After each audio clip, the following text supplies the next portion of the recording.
Connaissance. Recherche. Sciences. Dessin, mathématiques. Théorie. Physique. Philosophie. Conférences. Archéologie. Nature.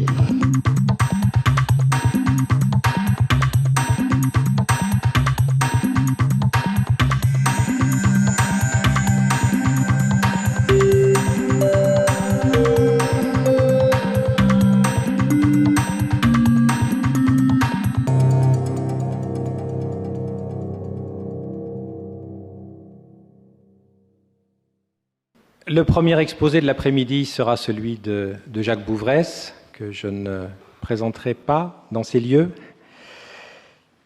Il a pour titre Bertrand Russell, la science, la démocratie et la poursuite de la vérité.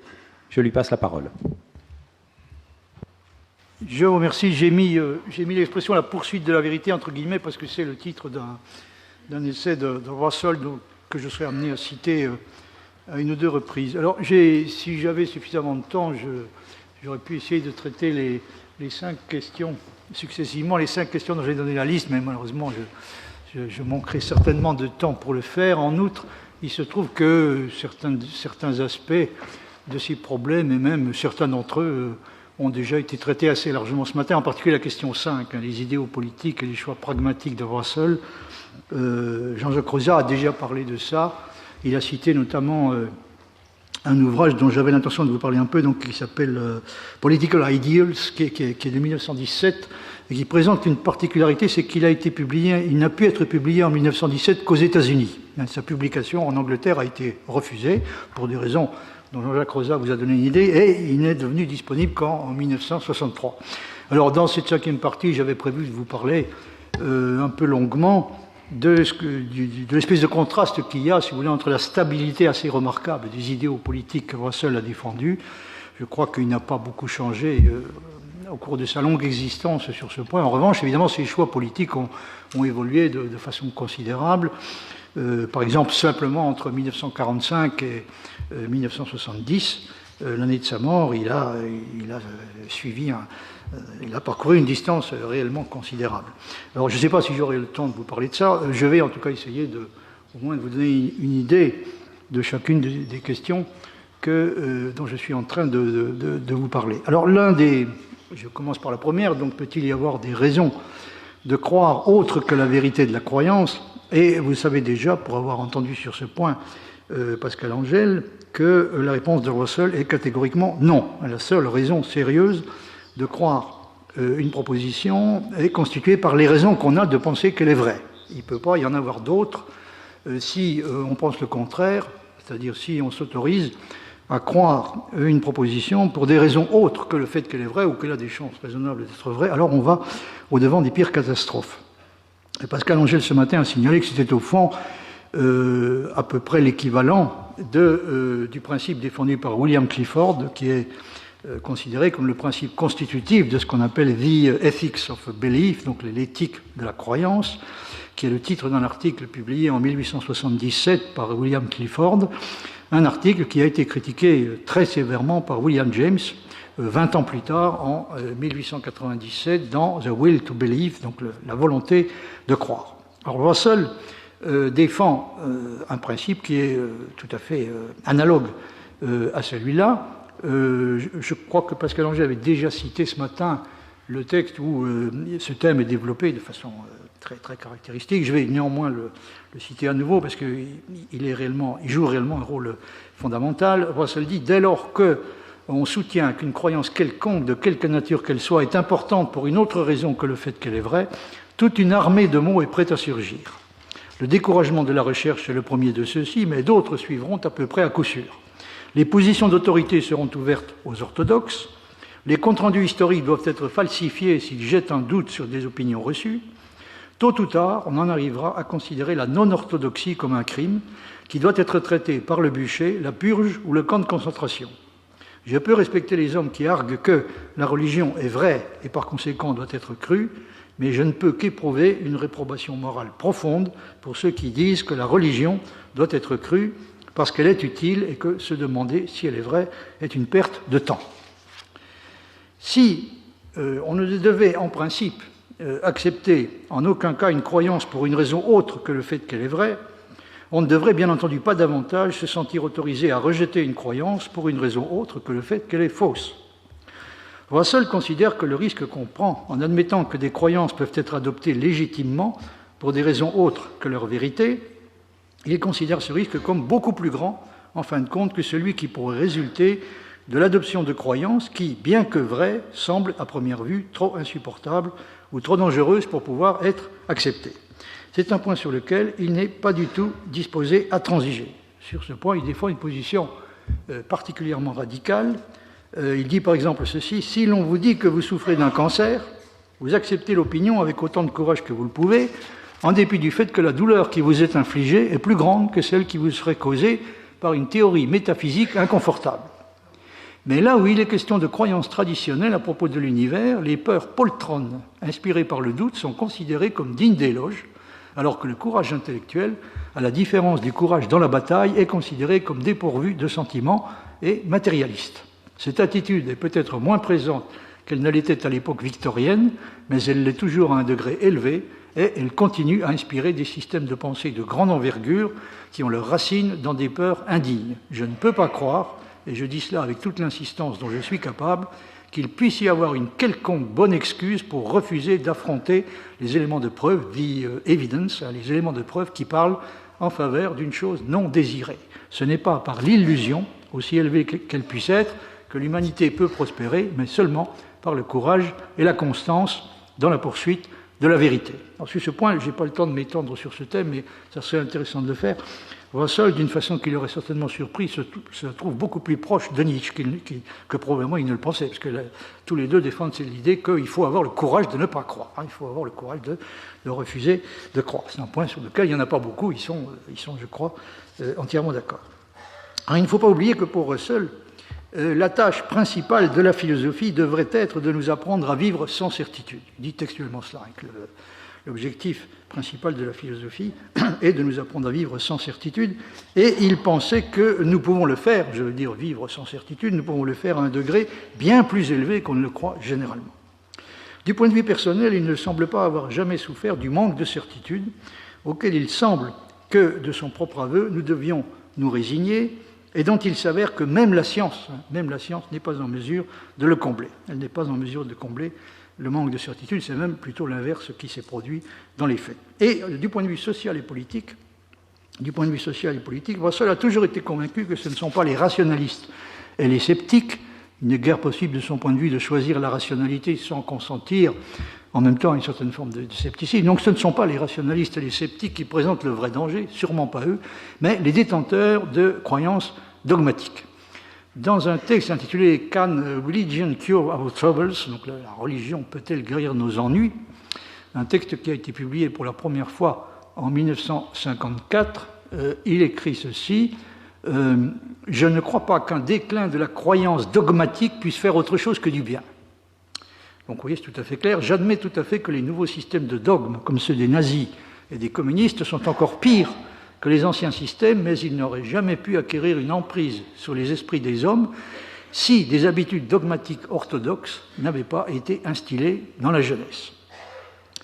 Quand je dis que c'est un point sur lequel Russell, même en vieillissant, c'est-à-dire à un moment où, de façon générale, le courage intellectuel de la jeunesse a tendance à céder la place à une certaine lâcheté, donc quand je dis que c'est un point sur lequel il n'a jamais été prêt à faire des concessions, je me réfère à ce qu'il dit lui-même immédiatement avant le passage de la poursuite de la vérité que j'ai cité il y a un instant. Il dit ceci: « J'ai résolu, depuis le début de ma recherche, que je ne me laisserai pas entraîner par le sentiment et le désir à des croyances trompeuses pour lesquelles il n'y aurait pas de bons arguments. Le monde est encore plein de gens qui, quand ils éprouvent un sentiment qu'ils jugent eux-mêmes être beau ou noble, sont persuadés qu'il doit trouver un certain écho dans le cosmos. Ils supposent que ce qui leur semble être une sublimité éthique ne peut pas être causalement dénué d'importance. L'indifférence aux joies et aux chagrins humains qui semble caractériser le monde physique doit, croit-il, être une illusion. Et ils s'imaginent que la douleur que causent certaines croyances est une preuve de leur fausseté. » La formule est remarquable. Ils s'imaginent que la douleur que causent certaines croyances est une preuve de leur fausseté. Cette façon de regarder les choses me semblait, dans ma jeunesse, et me semble toujours, une évasion indigne. Et c'est manifestement de cette façon-là qu'il a continué à considérer cette façon de voir dans sa vieillesse. Russell, vous vous en doutez, est tout à fait conscient des conséquences spectaculaires et dévastatrices qu'aurait apparemment dans toute une série de domaines, en particulier celui des pseudosciences, celui de la religion et celui de la vie sociale et politique en général, une application stricte de la maxime qui prescrit de ne croire que des choses qu'on a des raisons sérieuses de considérer comme vraies. Dans un texte intitulé On the Value of Scepticism, qui est paru en 1928, il commence par annoncer qu'il va argumenter en faveur d'une doctrine qui, bien qu'elle soit à première vue paradoxale au plus haut et subversive au plus haut degré, donc il va argumenter en faveur d'une doctrine qui, en dépit de ce caractère paradoxal et subversif qu'elle semble présenter, une doctrine qui lui semble néanmoins rester tout à fait défendable. S'il y a des raisons de croire que cette doctrine est vraie, bien entendu, les conséquences pratiques qui sont susceptibles de résulter de son acceptation, même si elles peuvent susciter une certaine appréhension, ne sauraient de toute évidence constituer une raison de renoncer à la défendre. Alors, en quoi consiste la doctrine en question ? Russell la décrit de la façon suivante. La doctrine en question est celle-ci, qu'il n'est pas souhaitable de croire une proposition s'il n'y a pas de raison d'aucune sorte de supposer qu'elle est vraie. Je crois que, parce que l'Angèle a aussi cité ce passage ce matin, je dois bien entendu admettre que si une telle opinion devenait celle de tout le monde, cela transformerait complètement notre vie sociale et notre système politique. Donc ça, à première vue, ça introduirait des changements considérables. Puisque tous les deux sont actuellement irréprochables, cela ne peut pas ne pas peser contre elle. Alors ici, évidemment, Russell, vous en doutez, ironise assez lourdement. Et puis il dit que si on suppose évidemment que notre système actuel est irréprochable, alors il ne faut surtout pas prendre au sérieux ce genre de doctrine qui pourrait effectivement constituer un danger sérieux pour le système en question. Je suis également conscient, ce qui est plus sérieux, dit-il, du fait qu'elle tendrait, donc cette affirmation, c'est l'affirmation selon laquelle la seule bonne raison qu'on peut avoir de croire une proposition est le fait qu'elle est vraie. Donc cette affirmation, si elle était vraie et si elle était acceptée, tendrait à diminuer les revenus des voyants, des bookmakers, des évêques et d'autres personnes qui vivent sur les espérances irrationnelles de ceux qui n'ont rien fait pour mériter la bonne fortune ici-bas ou après. En dépit de ces arguments sérieux, je soutiens qu'une réclamation peut être établie en faveur de mon paradoxe et je vais essayer de l'exposer. Donc là, oui, qui défend une position particulièrement radicale, qui consiste à dire, en gros, qu'il y a toujours plus à gagner dans le fait de se débarrasser d'une illusion que dans le fait d'essayer de la conserver. En dépit de toutes les apparences du contraire, pourrait sembler, par exemple, une bonne partie de la vie sociale et politique repose sur la préservation de certaines illusions, ou en tout cas de propositions de conviction qu'il n'y a aucune raison de considérer comme vraies, eh bien, Russell maintient néanmoins que, contre toute attente, il y a toujours avantage à se débarrasser d'une illusion plutôt qu'à essayer de la conserver. Autrement dit, une application stricte par tout le monde du principe selon lequel on doit s'efforcer de ne croire autant que possible que des choses vraies, ou qui du moins ont des chances sérieuses d'être vraies, une application stricte donc, de ce principe, si elle introduirait assurément des changements importants dans la vie sociale et politique, n'aurait pas le genre de conséquences catastrophiques que l'on prédit généralement. Ça veut dire ceci, que l'illusion et le mensonge ne sont peut-être pas aussi indispensables à la vie en société, ils ne sont pas indispensables à un degré aussi élevé qu'on le croit la plupart du temps. Ils ne devraient en tout cas pas l'être dans des sociétés qui ont la prétention d'être réellement démocratiques. J'en viens maintenant à la deuxième question que j'avais prévu d'aborder, la démocratie et la méthode scientifique. La question qui se pose est en quoi consiste exactement le lien qui existe du point de vue de Russell entre la démocratie, l'importance primordiale qui est accordée à la question de la vérité et la place privilégiée qui est reconnue à la science, ou peut-être plus exactement, faudrait-il dire, à la méthode scientifique. La réponse, en ce qui concerne les deux derniers éléments de la triade, n'est pas difficile à découvrir, puisque, en dépit de tout ce qu'on peut trouver à lui reprocher, par ailleurs, c'est certainement encore, du point de vue de Russell, la science qui donne le meilleur exemple de ce que peut être une recherche de la vérité qui se distingue rigoureusement de celle de l'utilité ou de l'agrément et qui peut se flatter en outre d'avoir remporté et de continuer à remporter des succès que personne, ou pratiquement personne, ne peut contester sérieusement. En d'autres termes, de toutes les activités intellectuelles qui prétendent à la connaissance, la science est probablement celle qui a le moins peur du genre de vérité qu'elle est susceptible de découvrir et qui est la moins susceptible de céder à l'illusion que la vérité doit correspondre à nos aspirations et à nos attentes. Russell, bien entendu, n'ignore pas que dans des sociétés comme les nôtres, c'est probablement bien moins à cause des vérités qu'elle découvre que pour une raison beaucoup plus pratique, à savoir le pouvoir qu'elle nous procure sur la nature, que la science est appréciée.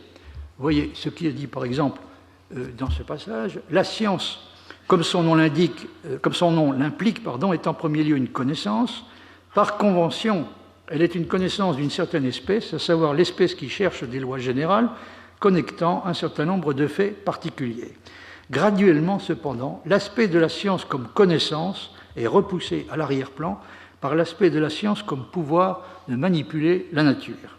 C'est parce que la science nous donne ce pouvoir de manipuler la nature qu'elle a plus d'importance sociale que l'art. La science, en tant que poursuite de la vérité, est l'égale, mais non la supérieure de l'art. La science comme technique, bien qu'elle puisse avoir une valeur intrinsèque réduite, a une importance pratique à laquelle l'art ne peut aspirer.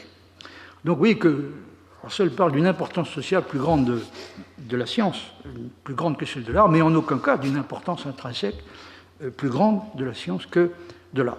On peut remarquer, en passant, que l'idée d'attribuer à la science le monopole de la poursuite de la vérité et de la recherche de la connaissance authentique est tout à fait étrangère à Russell, puisqu'il accorde de ce point de vue des prérogatives égales à l'art. Et il n'est pas davantage tenté de considérer le progrès de la science comme étant automatiquement synonyme de progrès tout court. Vous voyez, par exemple, ce passage, l'homme, dit-il, a été empêché jusqu'à présent de réaliser ses espérances par l'ignorance concernant les moyens. À mesure que cette ignorance disparaît, il devient plus capable de modeler son environnement physique, son milieu social, et lui-même de façon à leur donner les formes qu'il estime les meilleures. Dans la mesure où il est sage, son pouvoir nouveau est bénéfique. Dans la mesure où il est stupide, c'est tout à fait l'inverse. Si, par conséquent, une civilisation scientifique doit être une bonne civilisation, il est nécessaire que l'accroissement de connaissances soit accompagné par un accroissement en sagesse. J'entends par sagesse une conception correcte des fins de la vie. C'est une chose que la science en elle-même ne fournit pas. L'accroissement de la science par lui-même, en conséquence, n'est pas suffisant pour garantir un progrès authentique quelconque, bien qu'il fournisse un des ingrédients que requiert le progrès. Il ne fournit véritablement rien de plus aux yeux de Russell que cela, un des ingrédients que requiert le progrès. Dans le chapitre 27 de The Scientific Outlook, donc la vision scientifique des choses, dans ce chapitre 27 qui est intitulé Science and Values, donc science et valeurs, Russell observe qu'un des sujets d'inquiétude principaux qui peuvent provenir et proviendront probablement de plus en plus dans l'avenir de la place déterminante occupée par la science et de l'influence croissante qu'elle exerce sur nos sociétés, donc un des sujets d'inquiétude réside dans le remplacement progressif de la science comme produit du désir de connaissance par la science comme produit du désir de pouvoir.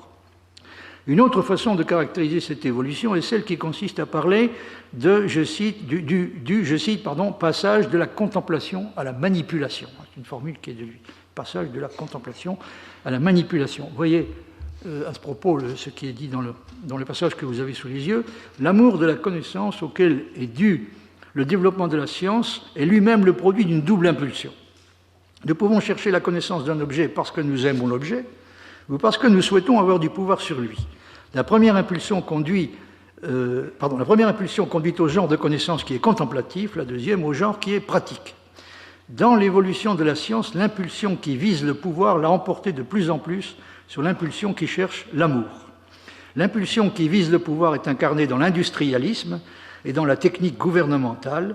Elle est incarnée également dans les philosophies connues sous les noms de pragmatisme et d'instrumentalisme. Chacune de ces philosophies, au sens large, soutient que nos croyances concernant un objet quelconque sont vraies dans la mesure où elles nous rendent capables de manipuler de façon avantageuse l'objet en question pour nous-mêmes. C'est ce que l'on peut appeler une conception gouvernementale de la vérité. Une formule quasi foucaldienne, si je peux me permettre de faire cette observation. De la vérité ainsi conçue, la science, dit Russell, nous offre la vérité conçue donc comme pouvoir, comme entrer en possession de la réalité. Donc de la vérité ainsi conçue, la science nous offre une quantité importante. Effectivement, il ne semble pas y avoir de limite à ces triomphes possibles. À l'homme qui désire changer son environnement, la science offre des outils d'une puissance étonnante, et si la connaissance consiste dans le pouvoir de produire des changements que l'on a en vue, alors la science nous procure la connaissance en abondance. Mais, observe Russell, le désir de connaître peut prendre également une autre forme, qui appartient à ce qu'il appelle un univers émotionnel différent.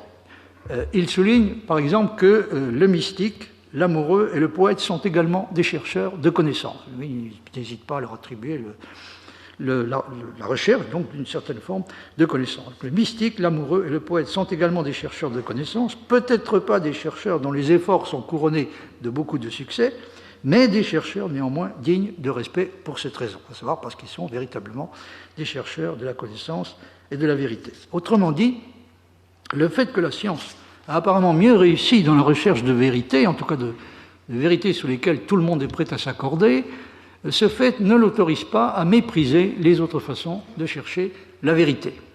Mais ce qui, pour Russell, est tout aussi incontestable par ailleurs, est que le risque de dogmatisme est plus réduit dans la science que dans la plupart des autres disciplines intellectuelles, et que plus le dogmatisme est naturel et même de rigueur dans l'une d'entre elles, dans l'une de ces disciplines intellectuelles, comme c'est le cas par exemple dans la théologie, plus sa valeur éducative est réduite et son emprise sur les esprits dangereuse. Un autre sujet d'inquiétude pour l'avenir, et même peut-être déjà pour le présent, s'est ajouté à la subordination de plus en plus accentuée de l'aspect contemplatif à l'aspect utilitaire de la science. Il est lié à ce que l'on peut appeler la tension entre l'exigence de vérité et l'exigence de véracité, dont il a déjà été question ce matin, et cette tension, pour ne pas dire cette contradiction, entre d'un côté l'exigence de vérité et de l'autre l'exigence de véracité, constitue, comme vous le savez sans doute, l'objet du dernier livre qui a été publié par Bernard Williams sous le titre Truth and Truthfulness, donc vérité et véracité.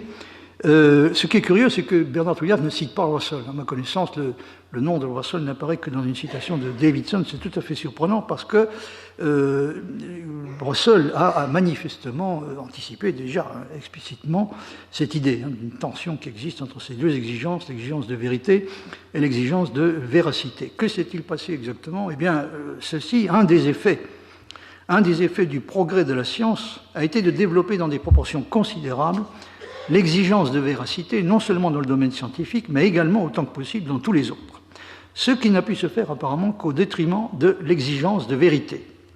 Autrement dit, en rendant beaucoup plus problématique et incertaine la possibilité même d'atteindre jamais la vérité. Ce n'est pas à l'assurance de posséder, au moins dans certains cas, une vérité qui présente toutes les garanties nécessaires et peut être considérée comme soustraite au doute, mais plutôt au scepticisme que semble avoir conduit finalement l'exigence de véracité. Vous voyez là-dessus ce passage très caractéristique.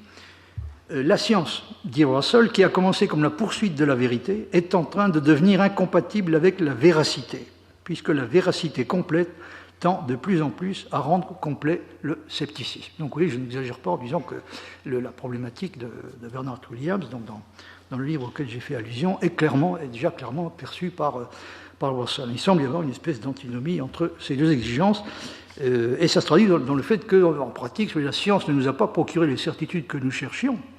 On pouvait penser que la motivation principale qui amène à s'intéresser à la science, c'est la recherche de certitudes. C'est le contraire qui s'est passé. La science nous a conduit non pas à des formes de croyance supérieures à la croyance traditionnelle, mais dans l'esprit de Russell, avant tout à des formes d'incroyance. Des formes d'incroyance qui finissent par se révéler particulièrement insupportables. Donc, dit Russell, la science qui a commencé comme la poursuite de la vérité est en train de devenir incompatible avec la véracité, puisque la véracité complète tend de plus en plus à rendre complet le scepticisme. Quand la science est considérée de façon contemplative et non pas pratique, nous découvrons que ce que nous le croyons en vertu d'une foi animale, et ce sont seulement nos incroyances qui sont dues à la science. Donc là, il va très loin, parce qu'il dit, au fond, ce que la science nous a procuré, essentiellement, ce sont des incroyances. Ce n'est pas des croyances, on pourrait espérer mieux fondées que d'autres. en particulier que celle de la religion, mais c'est peut-être davantage des formes d'incroyance. Quand, en revanche, donc ça c'est ce qui se passe quand la science est considérée sous l'aspect contemplatif, là nous avons un problème sérieux. Quand, en revanche, la science est considérée comme une technique pour la transformation de nous-mêmes et de notre environnement, on trouve qu'elle nous donne un pouvoir tout à fait indépendant de sa validité métaphysique. Mais nous ne pouvons exercer ce pouvoir qu'en cessant de nous poser des questions métaphysiques à propos de la nature de la réalité. Donc il faut cesser autant que possible de se poser la question que vaut exactement la science en tant qu'entreprise de connaissance de la réalité. Par conséquent, c'est seulement dans la mesure où nous renonçons, dit Russell, au monde en tant qu'amoureux de lui que nous pouvons le conquérir comme des techniciens.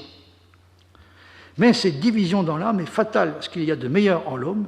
Dès que l'on a pris conscience de l'échec de la science considérée comme une métaphysique, le pouvoir conféré par la science comme technique ne peut être obtenu que par quelque chose d'analogue à l'adoration de Satan, c'est-à-dire par la renonciation à l'amour. On ne saurait être plus clair. La science, à ses débuts, a été faite, estime Russell, par des hommes qui étaient des amoureux du monde. Il veut dire par là des hommes qui avaient adopté une attitude aimante, qu'on pourrait qualifier d'aimante à l'égard du monde, mais la science, malheureusement, pourrait finir par être essentiellement un instrument entre les mains de gens qui ne rêvent que de dominer le monde, et à qui l'idée de découvrir la vérité à son sujet est devenue à peu près indifférente. Une incertitude fondamentale pèse donc sur ce que sera la science de l'avenir, et par voie de conséquence sur ce à quoi ressemblera le genre de société que Russell appelle une société scientifique, Scientific Society, donc c'est le thème qu'il développe dans le livre que j'ai déjà cité de 1931, The Scientific Outlook, dans lequel il s'interroge sur ce que pourrait être une société dans laquelle la science jouera un rôle de plus en plus important dans toute une série de domaines de l'existence, l'économie, l'éducation, la politique, etc., etc.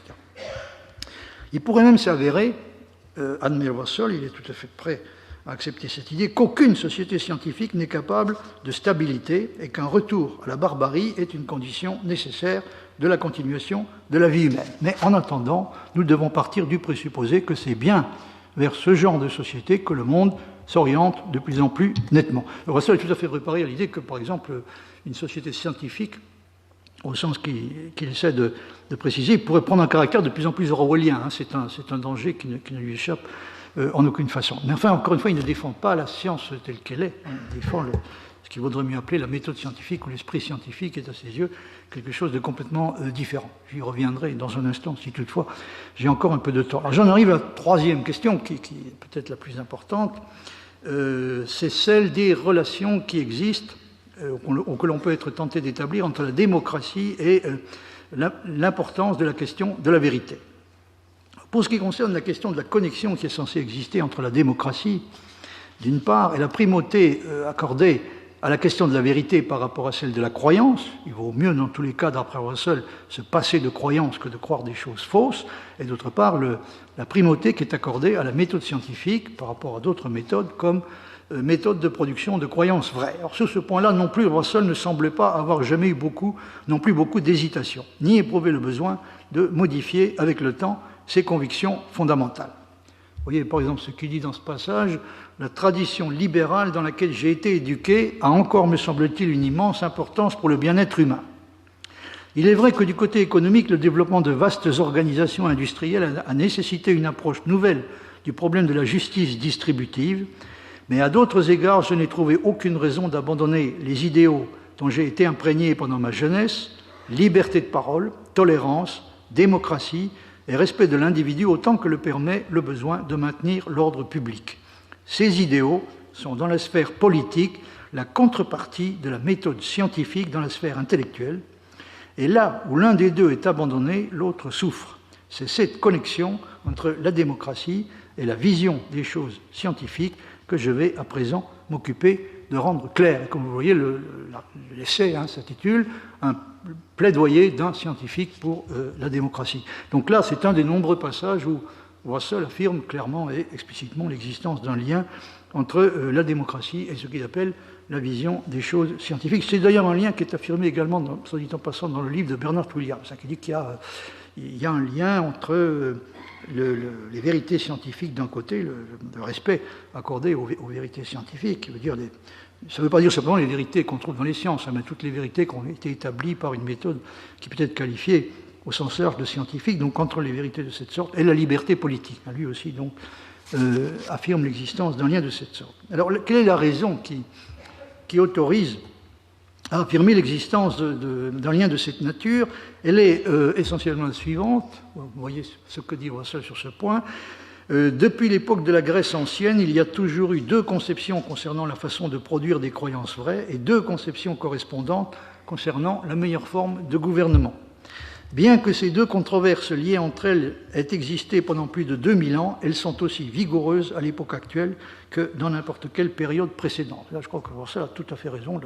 La controverse entre ces deux conceptions est toujours aussi réelle et aussi vivante. Les deux façons de produire ce que l'on estime être des croyances vraies peuvent être distinguées comme le mode de l'autorité et le mode de la discussion et de la recherche.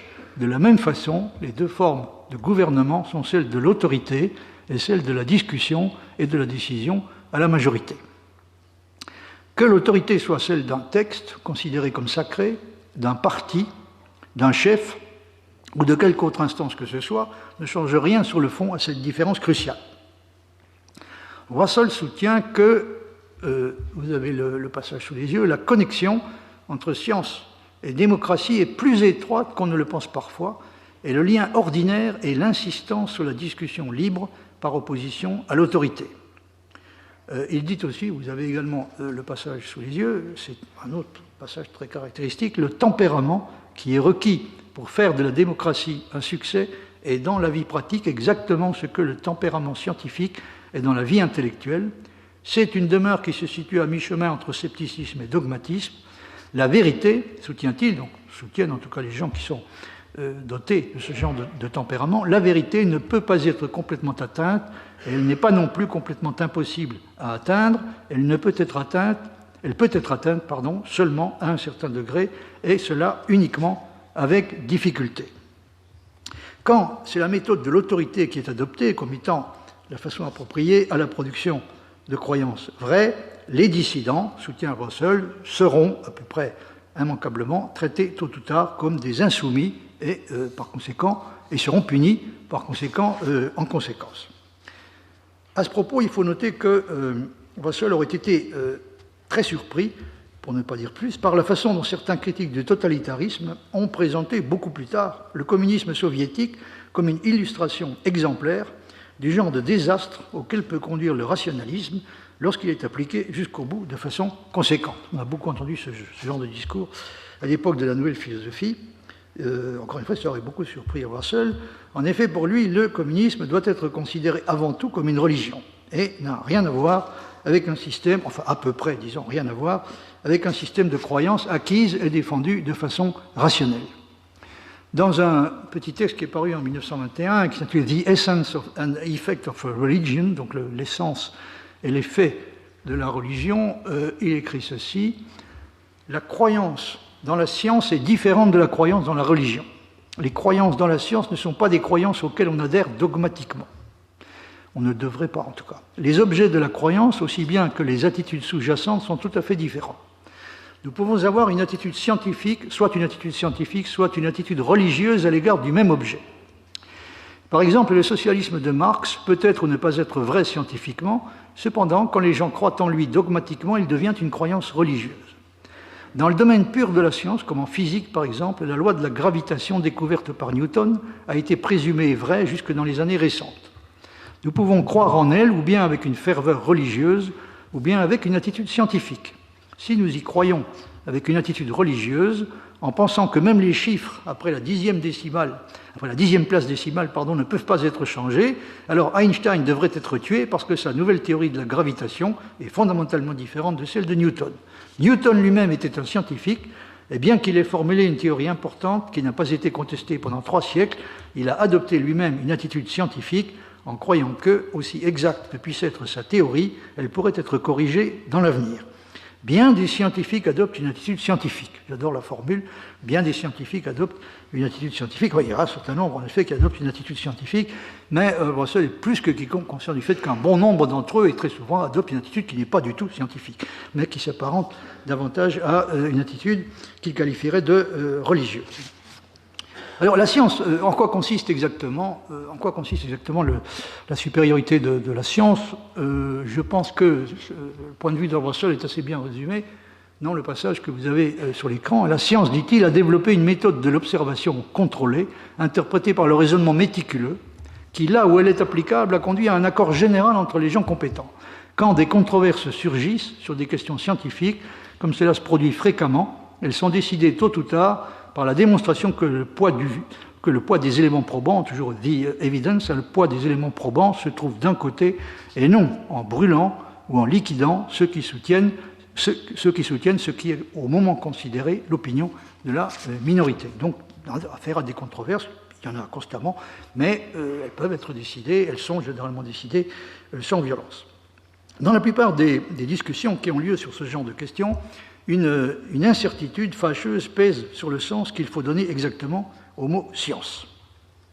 Russell considère comme indispensable de distinguer entre la science comme complexe de discipline que tout le monde, complexe plus ou moins extensible, ça va sans dire, de discipline que tout le monde s'accorde plus ou moins à caractériser comme scientifique. Il faut distinguer donc entre ça et ce qu'on peut appeler l'esprit scientifique ou la tournure d'esprit scientifique. Orwell fait lui-même une distinction de cette sorte, dans un texte de 1945 intitulé « Qu'est-ce que la science ?» Et il observe que, vous avez le texte sous les yeux, donc il est clair, dit-il, que l'éducation scientifique devrait avoir pour but d'inculquer une tournure d'esprit rationnelle, sceptique et expérimentale. Ça devrait être ça le but de l'éducation scientifique. Est-ce que c'est le but qui est atteint par l'éducation scientifique? On peut en douter fortement. Mais c'est en tout cas, aux yeux d'Orwell, et bien sûr également de Russell, le but qui devrait être poursuivi. Alors, elle consisterait donc, l'éducation scientifique, en l'acquisition d'une méthode qui puisse être appliquée à tous les problèmes que l'on rencontre, et non en une simple accumulation de faits. Alors, je ne sais pas si Orwell pense lui-même sérieusement, ou si c'est une opinion qu'il attribue aux gens qui plaident pour le développement de l'éducation scientifique. Je ne sais pas s'il pense lui-même que la science se réduit à une simple accumulation de faits. Si c'est ça qu'il pense, c'est très regrettable.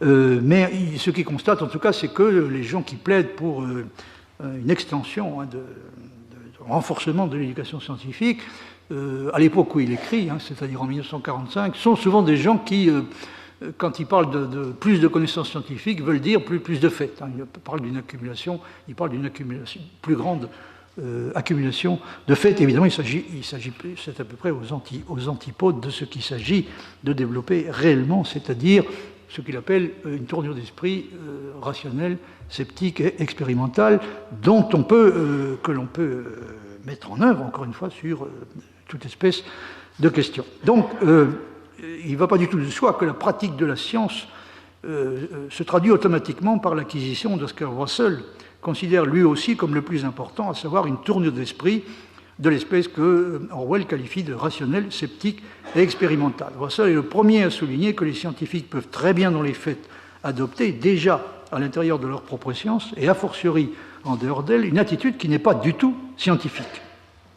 Ce qu'il pense n'est sûrement pas, pour évoquer une question que soulève Orwell, ce qu'il pense n'est sûrement pas que les scientifiques allemands étaient en tant que scientifiques mieux armés pour résister à Hitler que les littéraires et les artistes, mais plutôt que les uns et les autres, s'ils avaient été capables de faire preuve de ce qu'on peut appeler un esprit scientifique plutôt que religieux, auraient été beaucoup plus enclins à résister et capables de le faire effectivement. Il y a, comme je l'ai indiqué dans l'esprit de Russell, une connexion non seulement entre la démocratie et la science, mais également entre la démocratie, la science et l'empirisme. Et plus précisément, pourrait-on ajouter, entre la démocratie, la science et l'empirisme logique, qui peut, de son point de vue, être considéré comme la philosophie la plus élaborée et la plus avancée de la science, et peut-être même de la philosophie tout court. Alors, il y a un passage que je voulais vous citer qui est assez connu, dans lequel Russell affirme tout à fait clairement l'existence d'une connexion entre l'empirisme comme philosophie et la démocratie. La seule philosophie, dit-il, qui fournissent une justification philosophique de la démocratie et qui s'accordent avec la démocratie dans son tempérament intellectuel et l'empirisme. Locke, qui peut être considéré, pour autant que l'on parle du monde moderne, comme le fondateur de l'empirisme, rend clair la connexion étroite qui existe entre cela et ses conceptions sur la liberté et la tolérance, et son opposition à la monarchie absolue. Il ne se lasse jamais de souligner l'incertitude qui affecte la plus grande partie de notre connaissance, non dans une intention sceptique, comme celle de Hume, mais avec l'intention de rendre les hommes conscients du fait qu'ils peuvent souligner, qu'ils peuvent être dans l'erreur, et qu'ils devraient tenir compte de cette possibilité dans toutes les relations qu'ils ont avec des hommes qui ont des opinions différentes des leurs. Donc, je pense qu'un des effets normaux de l'empirisme devrait être de rendre les gens beaucoup plus tolérants et plus sociables, donc plus susceptibles d'éprouver les uns à l'égard des autres le respect qui convient. Alors si Russell avait eu l'occasion d'appliquer cette façon de voir les choses à la situation française, il aurait pu évidemment être tenté d'en conclure que le temps incomparablement plus long que dans un bon nombre d'autres pays, que la philosophie française contemporaine a mis à se réconcilier entièrement avec la démocratie, doit avoir un certain rapport avec la répugnance d'un type spécial que notre tradition philosophique éprouve généralement, toutes tendances confondues, à l'égard de l'empirisme. J'ai dit que Russell aurait été particulièrement étonné et, pourrait-on ajouter, également scandalisé, s'il avait pu vivre encore assez longtemps pour entendre le discours qui a été tenu en France par les nouveaux philosophes à la fin des années 70 et au début des années 80, d'où il ressortait qu'un des responsables principaux du totalitarisme soviétique en tout cas, qui était le seul auquel il s'intéressait vraiment, donc un des responsables principaux du totalitarisme, à leurs yeux, était l'athéisme. Et il en concluait que la réponse adéquate devrait consister, pour une part importante, dans un certain retour à la religion. Je n'ai pas besoin de vous dire, évidemment, qu'aux yeux de Russell, il s'agit d'une illusion absurde et infantile. L'article « Can Religion Cure Our Troubles » que j'ai déjà cité commence de la façon suivante, et vous allez voir que là, Russell est particulièrement clair. Le genre humain, dit-il, est dans un péril mortel, et la peur à présent, comme dans le passé, incline les hommes à chercher refuge en Dieu. D'un bout à l'autre de l'Occident, il y a une renaissance très générale de la religion. Les nazis et les communistes ont rejeté le christianisme et ont fait des choses que nous déplorons. Il est facile de conclure de la répudiation du christianisme par Hitler et le gouvernement soviétique. Il est facile de conclure donc que cette répudiation est en partie la cause de nos ennuis et que si le monde revenait au christianisme, nos problèmes internationaux seraient résolus. Je crois que c'est une illusion complète née de la terreur, et je pense que c'est une illusion dangereuse parce qu'elle induit en erreur des gens dont la pensée pourrait sans cela être féconde et constitue de ce fait un obstacle à une solution valide. Voici la suite. La question qui est impliquée, dit Russell, n'a pas trait uniquement à l'état présent du monde. C'est une question beaucoup plus générale et une question qui a été débattue pendant de nombreux siècles. C'est la question de savoir si les sociétés peuvent comporter dans leur pratique une dose minimum suffisante de moralité si elles ne sont pas aidées par la religion dogmatique. Comme vous pouvez le constater, c'est une question qui est tout à fait actuelle. Je ne crois pas pour ma part que la dépendance de la morale par rapport à la religion soit de près ou de loin aussi grande que les gens religieux croient qu'elle l'est. Je crois même que certaines vertus très importantes sont plus susceptibles d'être trouvées parmi ceux qui rejettent les dogmes religieux que parmi ceux qui les acceptent. Je crois que cela s'applique spécialement à la vertu de véracité ou d'intégrité intellectuelle.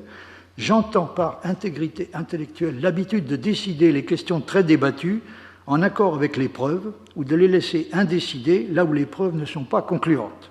Cette vertu, bien qu'elle soit sous-estimée par presque tous les adhérents d'un système de dogme quelconque, cette vertu est selon moi de la plus grande importance sociale et beaucoup plus susceptible d'être bénéfique pour l'humanité que le christianisme ou n'importe quel autre système de croyance organisée.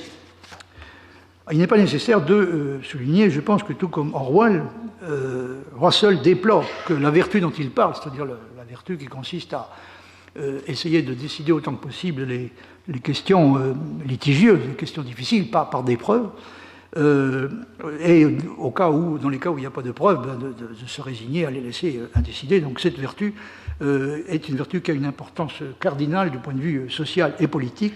Et par conséquent, Russell, tout comme Orwell, déplore qu'elle en soit venue à être oubliée à ce point, au point où elle l'a été, par les intellectuels, qui, à partir d'un certain moment, ont donné l'impression de dépenser nettement plus d'énergie à justifier les manquements dont eux-mêmes ou d'autres membres de leur confrérie se rendaient coupables à son égard. Ils ont dépensé plus de temps et d'énergie à se justifier de ces manquements qu'à défendre explicitement la vertu en question.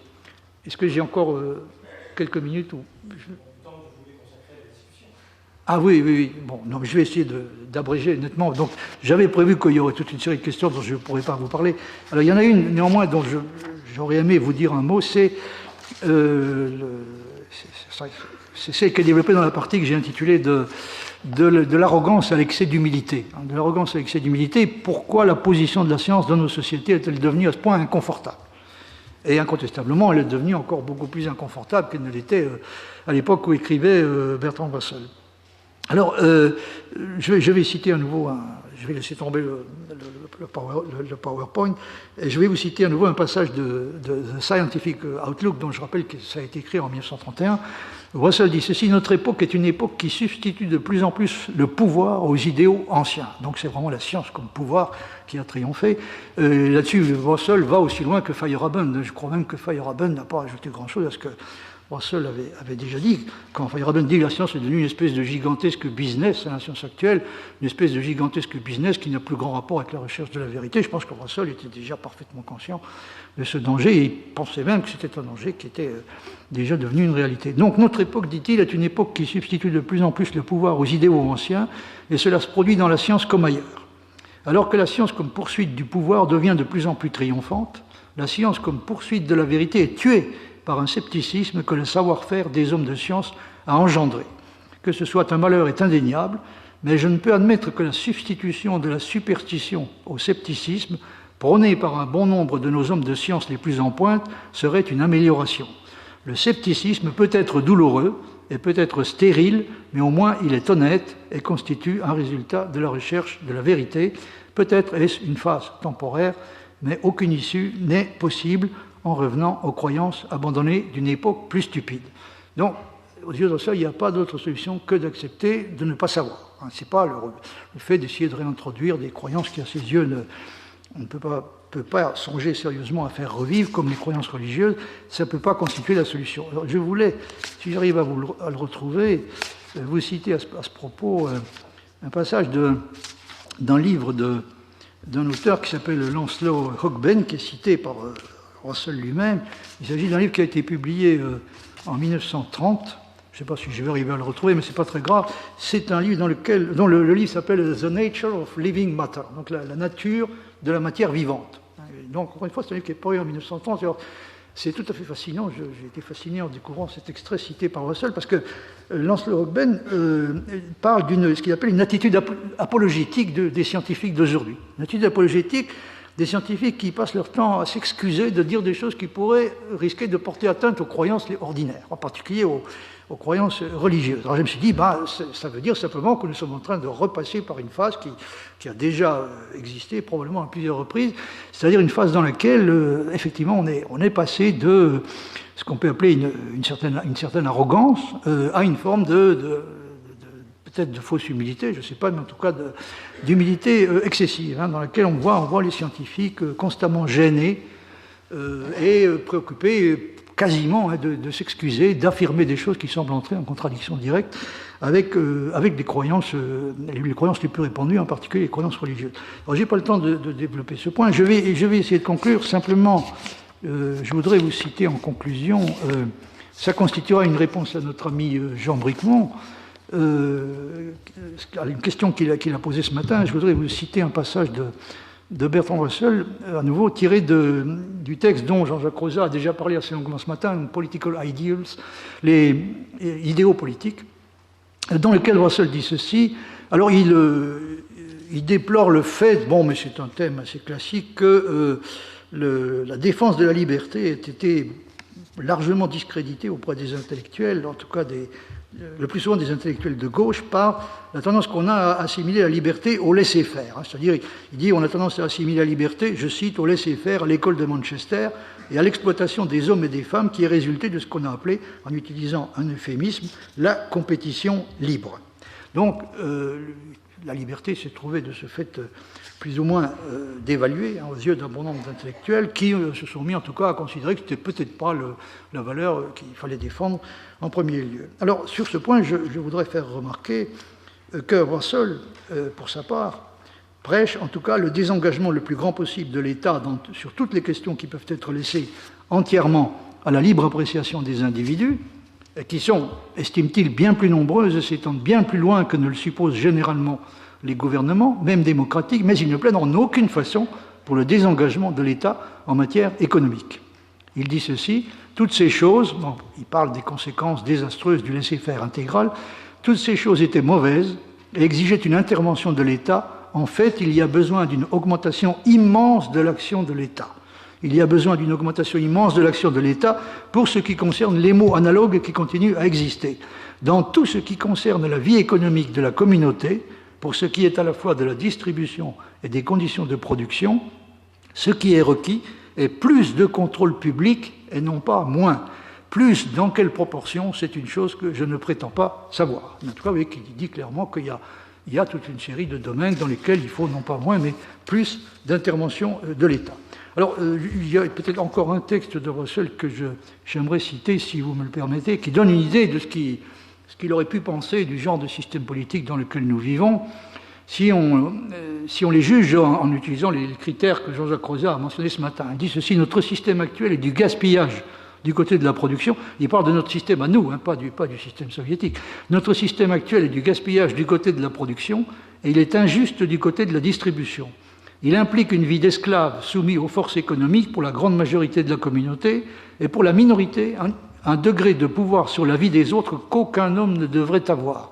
Dans une communauté bonne, la production des nécessités de l'existence serait un simple préliminaire à la partie importante et intéressante de la vie, sauf pour ceux qui trouvent un plaisir dans une partie du travail de production des nécessités. Il n'est en aucune façon nécessaire que les besoins économiques dominent l'homme comme ils le font actuellement. C'est une chose qui est rendue nécessaire en ce moment, en partie par les inégalités de richesse, en partie par le fait que les choses qui ont une valeur réelle, comme une bonne éducation, sont difficiles à acquérir, sauf pour les gens aisés. La propriété privée de la terre et du capital n'est pas défendable pour des raisons de justice ou parce que c'est un moyen économique de produire ce dont la communauté a besoin.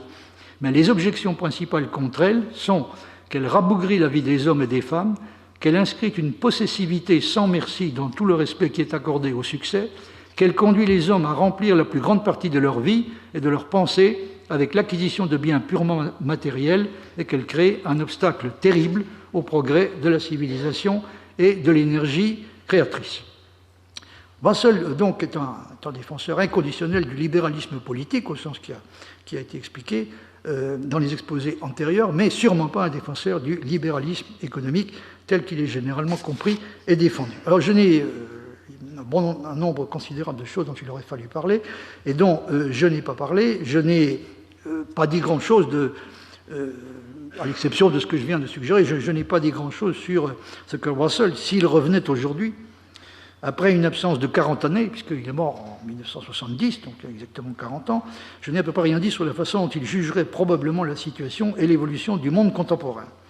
Mais j'en ai dit assez, je crois, pour que vous puissiez vous faire une idée tout à fait claire de l'étonnement et de la répugnance avec lesquels il considérerait les orientations actuellement dominantes.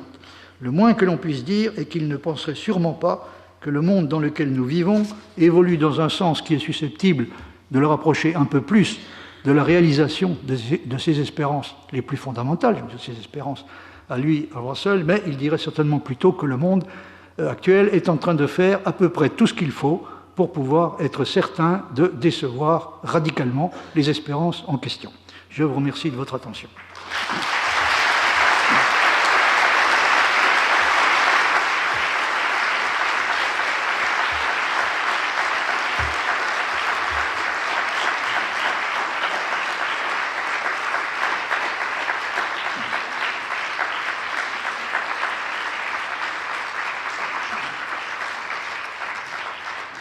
Bien, nous avons 5 minutes pour 2 ou 3 questions ou interventions.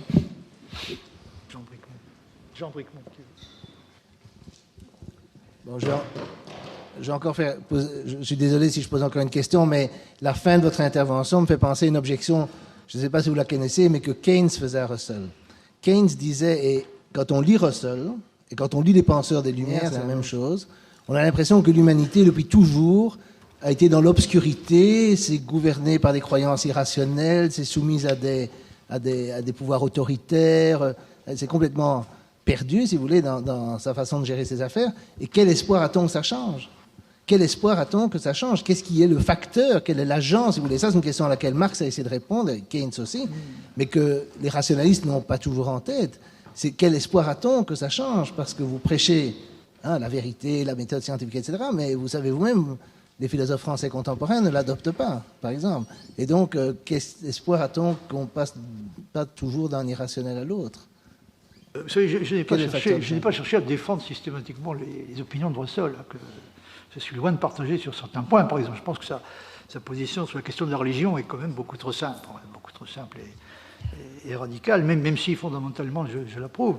Donc je pense que vous avez raison, mais lui-même était conscient de ça, c'est-à-dire qu'il s'est constamment demandé quels espoirs a-t-on réellement que ça va s'améliorer.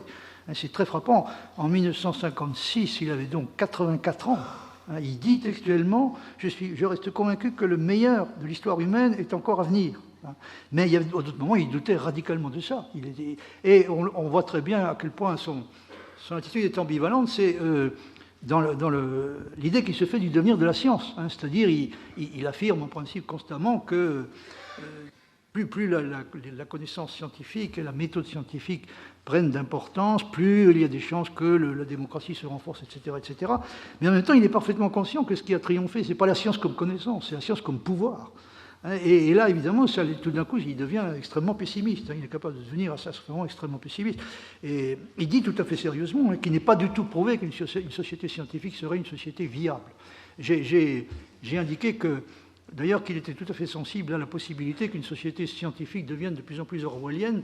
Et j'ai été frappé par le fait qu'il y a un petit texte de lui que je ne connaissais pas, que j'ai découvert tout récemment, qui s'intitule Symptômes d'Orwell, Symptômes de 1984 d'Orwell, dans le monde contemporain, où il dit, c'est très remarquable, il dit c'est une erreur totale de croire que la description que donne Orwell du monde de 1984 s'applique essentiellement à la Russie. Ça s'applique tout autant chez nous. Et c'est le fait d'être inconscient de ça qui risque de nous acheminer encore plus vite vers un monde qui serait un monde de type orwellien. Or, si c'est cette évolution-là qui s'annonce, ça veut dire qu'une société qui est en principe au moins formellement démocratique, et où en outre la science joue un rôle extrêmement important, pourrait se transformer en un monde orwellien. Donc dans le cadre seul, c'est très compliqué. C'est quelqu'un qui peut être à la fois extrêmement optimiste et extrêmement pessimiste, et presque en même temps. Pascal, tu voulais... Françoise.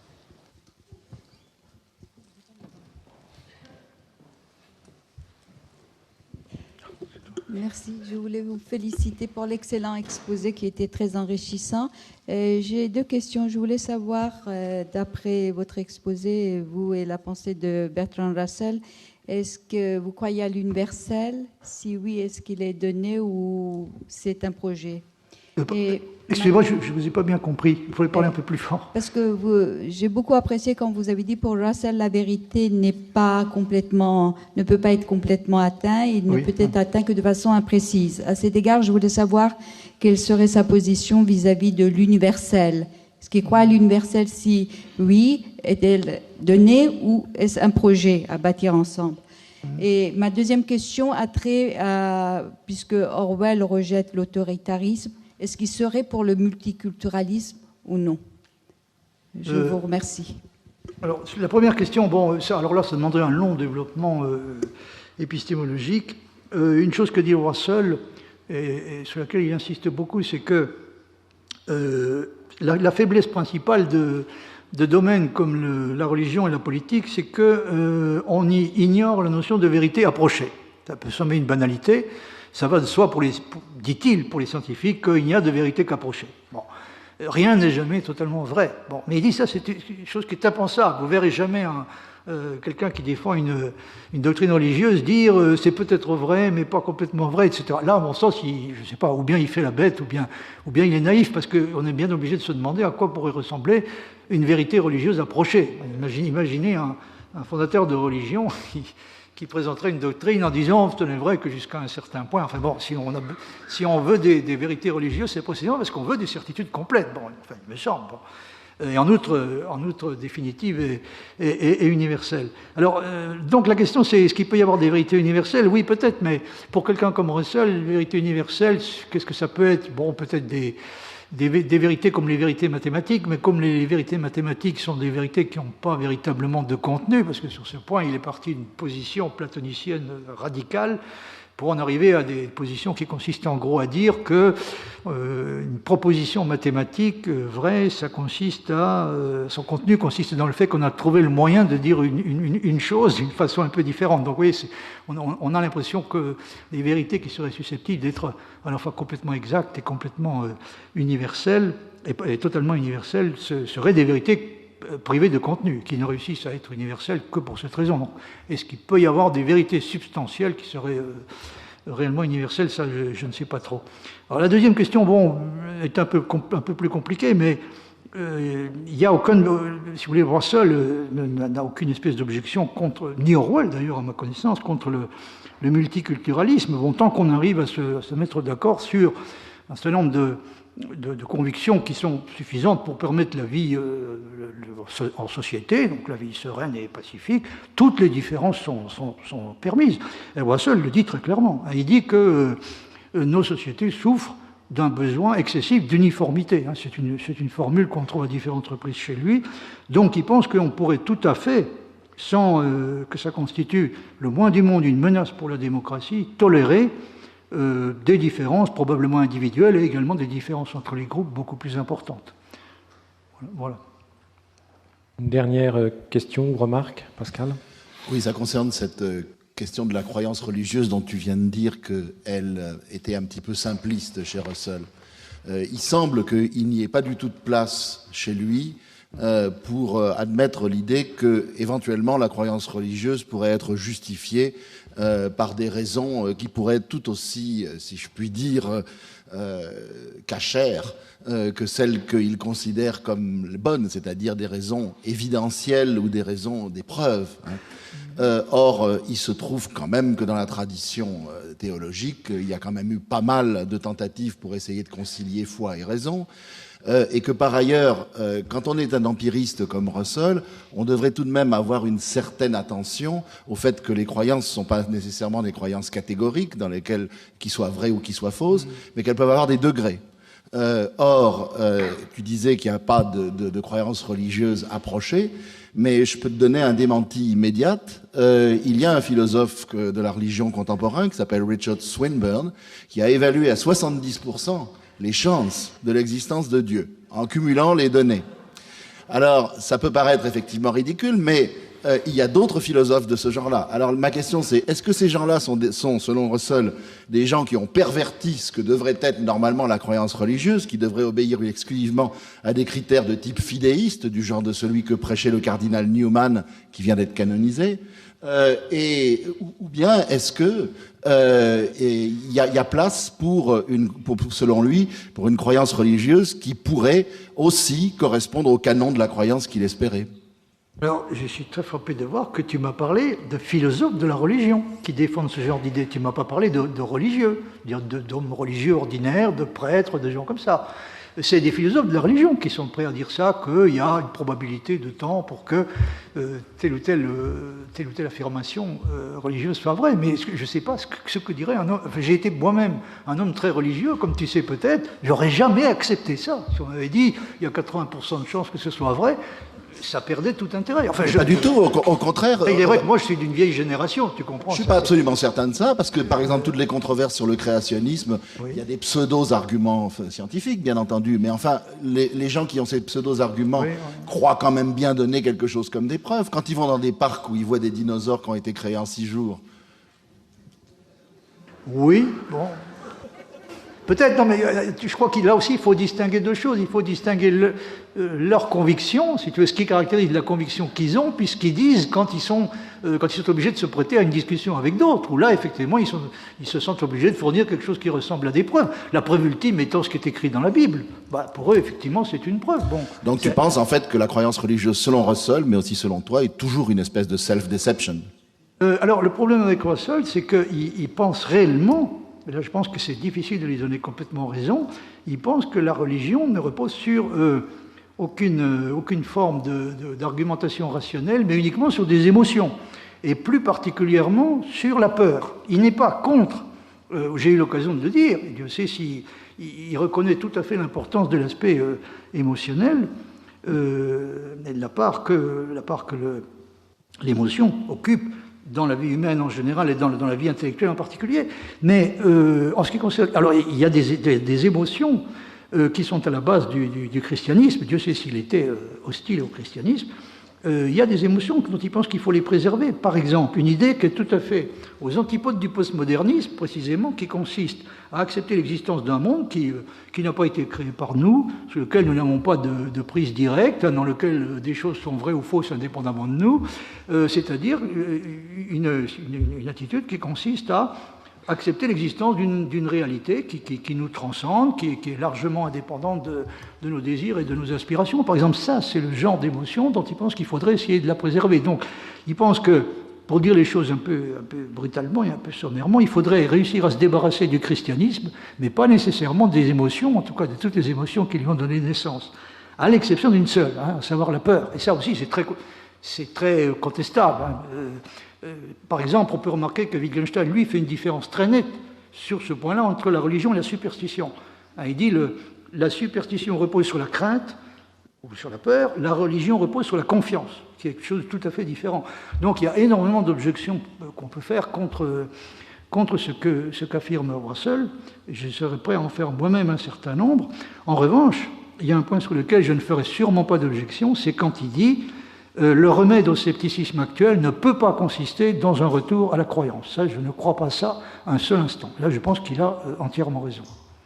Et là, je sais bien que je vais à l'encontre d'une opinion qui est largement dominante, qui est même dominante de façon écrasante. Mais je pense que nous sommes dans une phase dont probablement nous sortirons un jour, de même que probablement un jour les scientifiques reprendront un peu confiance en eux et se sentiront plus nécessairement obligés d'adopter ce que Lancelot Hogben appelait l'attitude apologétique. Enfin, c'est une espérance, rien de plus. Je n'ai pas de certitude. Bien, je crois que nous allons interrompre là ce débat pour continuer le colloque. Et je vais demander